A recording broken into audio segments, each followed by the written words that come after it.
Okay, what's next? What's next is to go over this red 100% like I did with the blue. This is done. We just did that. And I did not do that white. Only did a little bit of the white right here. Because from here back, the white dips down. So we only did like right here. So, but I got that little dull area. I actually did from here to here to here, around the back. Took no chances. So it shines, without a doubt. Okay, I still want to get this because we have one or two dirt nibs that we could easily get out of here without going deep into the gutter. But I don't want to hit it with the big wheel. I'm not that good. I ordered those little wheels. I don't know what to happen to. I got to look into it. We got the other door handle sitting inside. It came mint, so we're good there. Yeah. So what's probably going to happen next is we're going to situate the car so I could raise and lower it on the floor jack like I did when I painted it. So that means the rear tires are coming off. I'll run them to my storage room just to keep the place from being so cluttered. I want to mask up this back window, and we're going to do the white. So, but I got to move this car forward a little bit so I can work. But I'm trying to keep the garage open for people to come see. So, but we should be able to come forward enough. I'm not going to unmask the car until we're ready. I'm going to have to get in here, but this I'm going to do very lightly. I'll be truthful with you. It came out smooth. I might come as far as the first louver and just get this and then the other side. That'll be it. So then we got to come back. We're going to get these when we're a little more confident. And we'll see.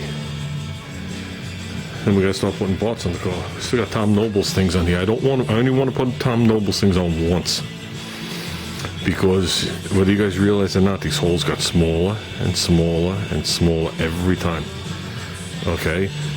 Every coat of epoxy, every coat of high build, every coat of paint, every coat of clear, these things got smaller. So I want to Vaseline Tom's thing. Sorry about that, Tom. And slip it in here and put them in there one last time. And I'm glad I waited because there was no area, there was no problem here, but still I did hit the whole area. Again, I might as well. I'm not going to do little tiny areas. But I want to make sure we're done before we put those on. And I think they're going to look sweet up there.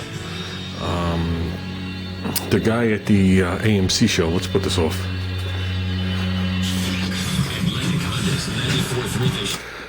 With the 65, took his roof rack off, filled in the holes, which I wasn't going to do. But he left the strips in there, and I thought that was pretty cool, and that's what we're doing. So we're going to do roof rack delete. So we still got to come back over here. Yeah, it's back here somewhere. There you go. If you feel this with your hand, there's no ridge, but there's a hump right here. You can't see it. That's how much paint is on there. That's covering the tape for the holes for the hinges. I can get away with leaving that there. Talk about shoddy body work. All I did was put masking tape there, and we just kept doing the body work. There's no filler around it, but between all the high build block and then all that stuff, they slowly became level.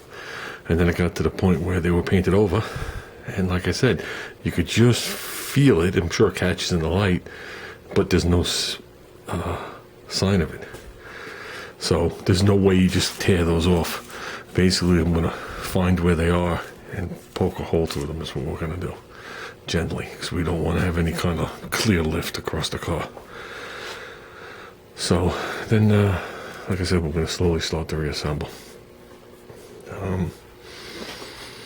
So I wasn't really set up to do anything tonight. I think I'm out of all the paper required to do what we got to do. Because the roof isn't that bad. Okay, we got 1,500, but I want to get a different brand. I'm out of 2,000. That's a used piece of 1,500. Okay, why I'm saving it, I don't know. Got 1,200. Got 1,000. Got 800. Notice I keep the grits down. So we got to go get.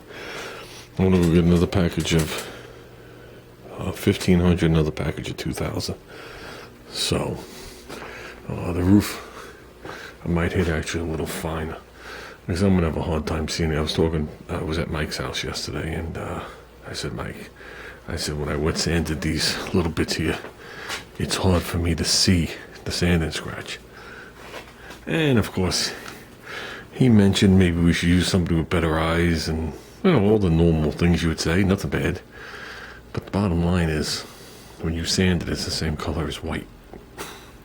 So, the roof, I don't think I sanded back this far. The roof is pretty smooth. So, hopefully we can keep the roof. Well, the bottom line is, once you scuff it, it doesn't matter if you scuff it or scuff it an inch deep. It's the same amount to wheel it back. But I'm just hoping, not for scuffing reasons, I'm hoping for flatness reasons. We don't have a lot to do. So I'll know more when the car gets a little lower to the ground. So I'm hoping to see this thing start to come together. Now, as the house is in the for sale stage, I can't do any kind of paint work whatsoever. If we go to contract, it'll become a quick body shop to knock a couple things out. How's that sound? So, if not, a couple of pieces are going to go to a body shop. And either I'm going to paint them there, and I'll just slip the guy a couple dollars for the booth, or I'll just pay them to do them. And we'll get it done. So, the pieces remaining of the hatch, the hood, and the front valance, which is on the car. Right now, that's all this ugliness. It's actually been stripped, except for the top. That just needs to be sanded. That was lightly sanded. So, I think we're doing good. The car's going to shine when it goes outside, boy. And it should be pretty flat. So, I don't think much is going to happen today.